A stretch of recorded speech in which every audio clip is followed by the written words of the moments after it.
মাওলানা আব্দুল হামিদ খান ভাসানী সারা জীবন সাম্রাজ্যবাদ আর আধিপত্যের বিরুদ্ধে লড়াই করে গেছেন। তার দৌহিত্র আজাদ খান ভাসানী এনসিপিতে যোগ দিয়েছিলেন সেই স্বপ্ন নিয়ে। কিন্তু এনসিপির বাস্তব অভিজ্ঞতায় তিনি দেখলেন দলটি নতুন ধারার রাজনীতি ও নিজেদের আলাদা পরিচয় তৈরিতে ব্যর্থ হয়েছে। তাই তিনি ফেসবুকে এক পোস্টের মাধ্যমে বিচ্ছেদের সিদ্ধান্ত জানান।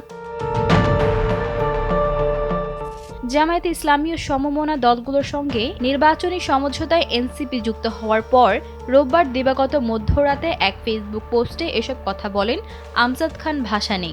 তিনি এনসিপির কেন্দ্রীয় সংগঠকের পাশাপাশি দলের কৃষক উইং প্রস্তুতি কমিটির প্রধান সমন্বয়কারী হিসেবে দায়িত্ব পালন করছিলেন।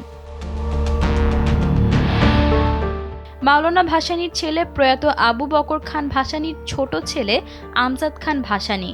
রাতে তিনি ফেসবুকে লেখেন, আদর্শিক ঘাটতি ও স্বতন্ত্র পরিচয় গড়তে এনসিপির ব্যর্থতার কারণে আজাদ খান ভাসানী দল ত্যাগ করেছেন। তিনি জানিয়েছেন, জুলাই গণ অভ্যুত্থান ও মাওলানা ভাসানীর রাজনৈতিক আদর্শ রক্ষায় এনসিপি ব্যর্থ। তাই এনসিপির বর্তমান অবস্থানের চেয়ে সম্পর্ক ছেদ করাই তার কাছে শ্রেয় মনে হয়েছে।